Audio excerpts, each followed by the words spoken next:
Yeah, I am originally from Chile. I have lived in Chile for many, many years and came to Europe in 1998. And so much of my collection are pieces called arpilleras that come from Chile, that were done during the dictatorship.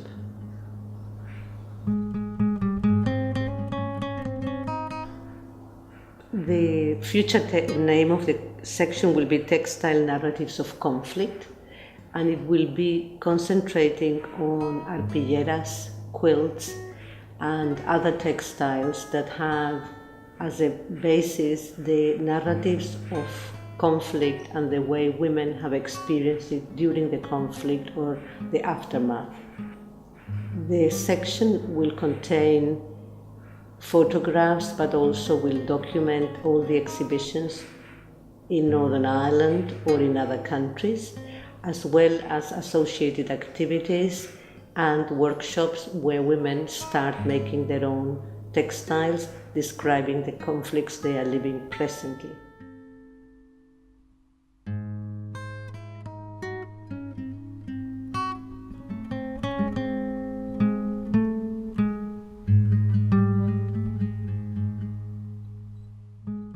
Now, this is a typical arpillera, and an arpillera really means Hessian.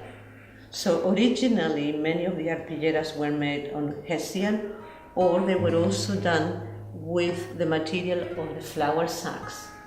So the women divided the flour sack into 4 or 6 pieces and designed and interpreted what they were living at the time. So this is a very typical Chilean one, in which they only use needle, scraps of materials, and a bit of wool in the borders. There is no machine, there is no other thing than the hands.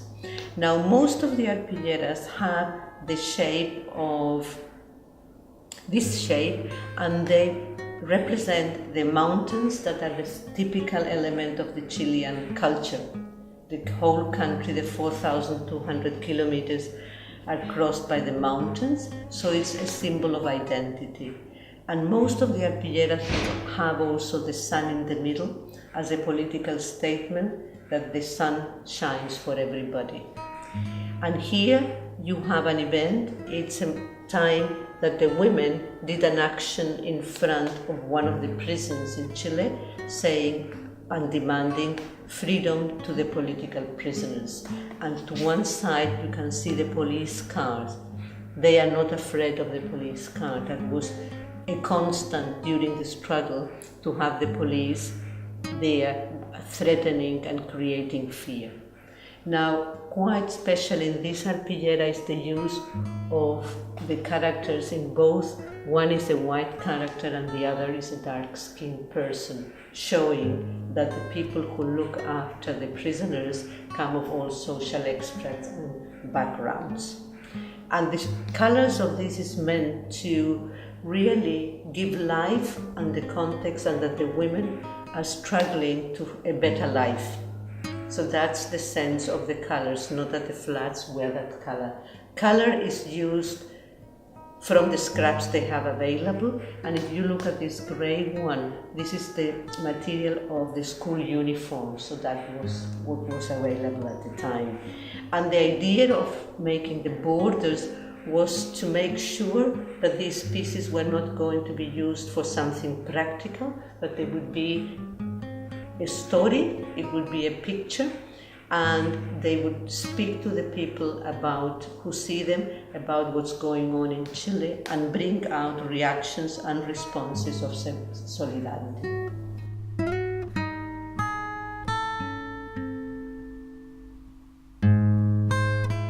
In 2008, we had in the city of Derry a big exhibition called The Art of Survival, International Irish Quilts, a very huge exhibition that was sponsored by the Heritage and Museum Services of the Council, and INCOR documented and archived all the events and spaces that we used, because it went through the city from museums to galleries to is community organizations.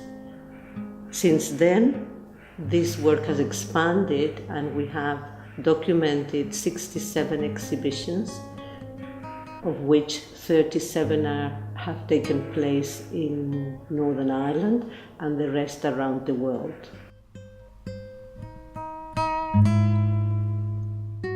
Well, the body of textiles that we have recorded is around 300 at present, plus all the work of the groups that we have not recorded.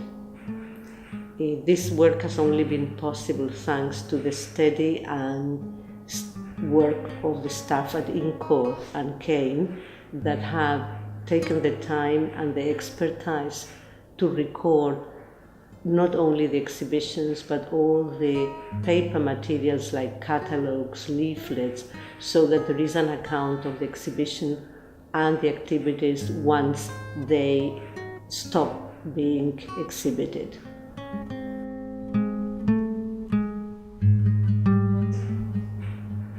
How did this start, really?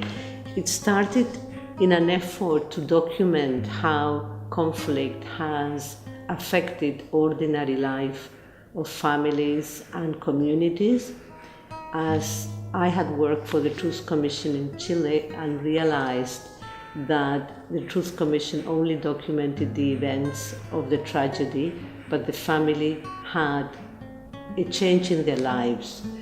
So these textiles that were made in Chile were a testimony to those events, and also was an account of community life because the women did it as a group.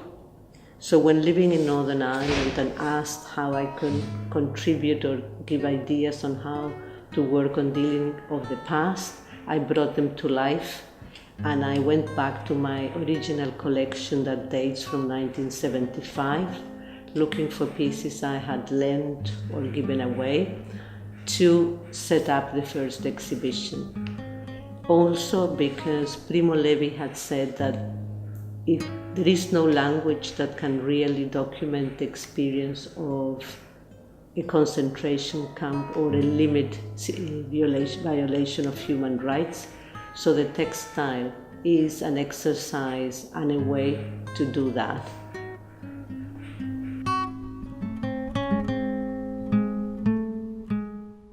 Now this site came live in 2008 at the time of the exhibition, and since then it's being used on a daily basis all over the world.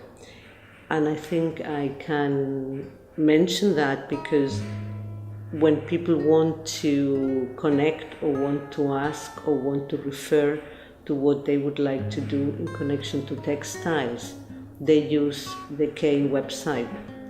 It has been also a way to set up future exhibitions because you refer to the catalogues, to the pages that are already there.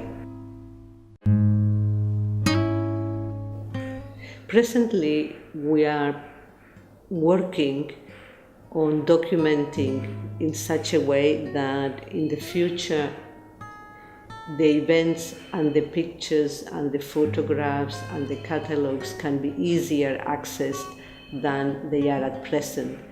It's the wealth of information that exists that has invited us to make it available, and also to be able to put them in context and in comparisons between the different countries, and for people to be able to research from the website before having to ask questions or refer to specifics.